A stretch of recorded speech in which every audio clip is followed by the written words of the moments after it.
peut aussi regarder un petit peu devant nous, voir les projets qui se dessinent, commencer par la rénovation urbaine.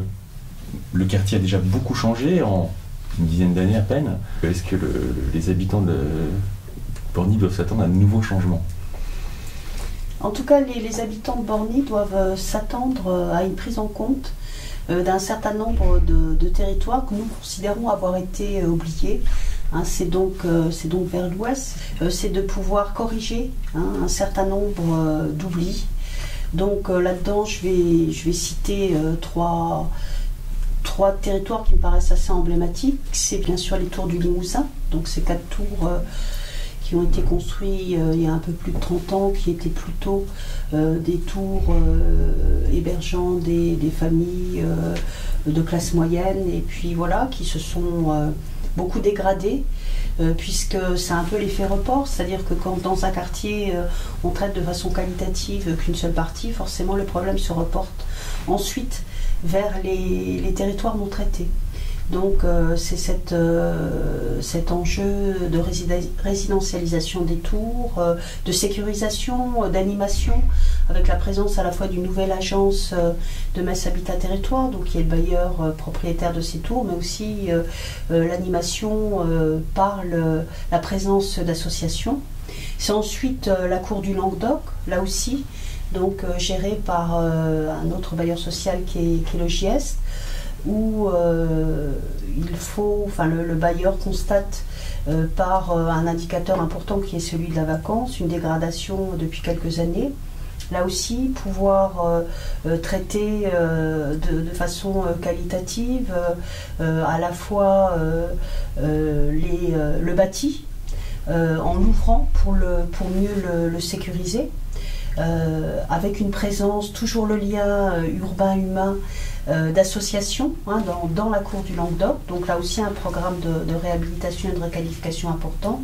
Et puis la place du marché Fossel, qui pourrait être identifié finalement comme le centre du quartier, par son positionnement géographique, mais aussi par le fait qu'il est le lieu du marché de Borny, qui est bien connu au niveau messin, puisqu'un certain nombre d'habitants, y compris d'habitants d'autres quartiers que Borny, y viennent.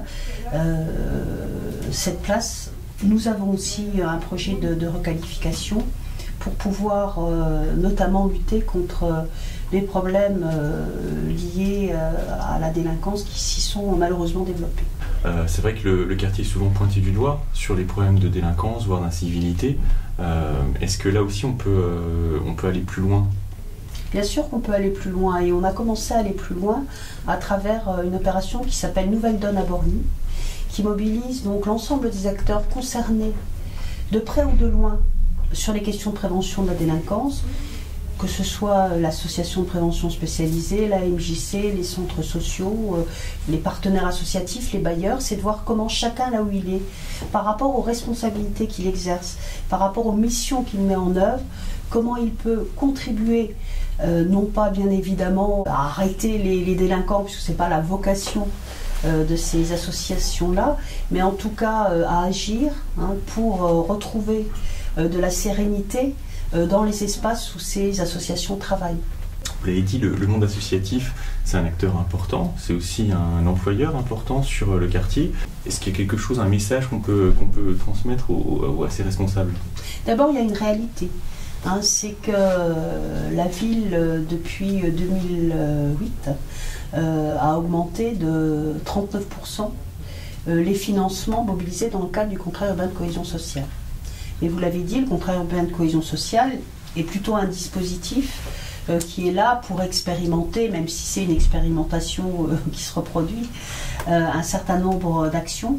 Et donc ensuite, c'est tout le travail qui doit se faire avec les autres services qui vont, eux, financer dans ce qu'on appelle le droit commun.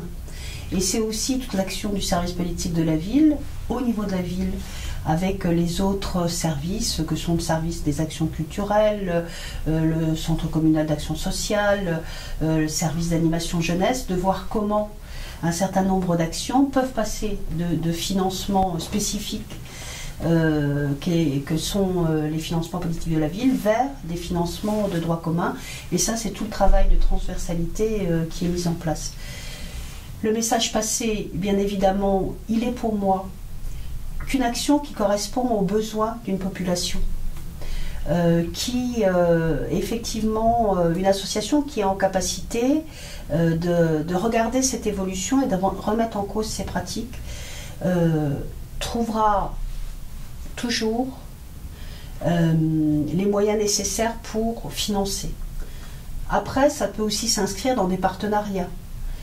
C'est vrai que nous essayons au niveau de la politique de la ville de passer d'une culture un peu individualiste à quelque chose qui est plus collectif. Comment, avec telle ou telle autre association, je peux à la fois développer ma spécificité et sur ce qui est commun, comment est-ce que je peux trouver les moyens de faire ensemble. Donc je crois que là, il y a effectivement tout un travail de mutualisation, d'accompagnement qui est mis en place par le service pour aider les associations à pérenniser certaines activités et puis à regarder quelles sont aujourd'hui l'évolution des besoins.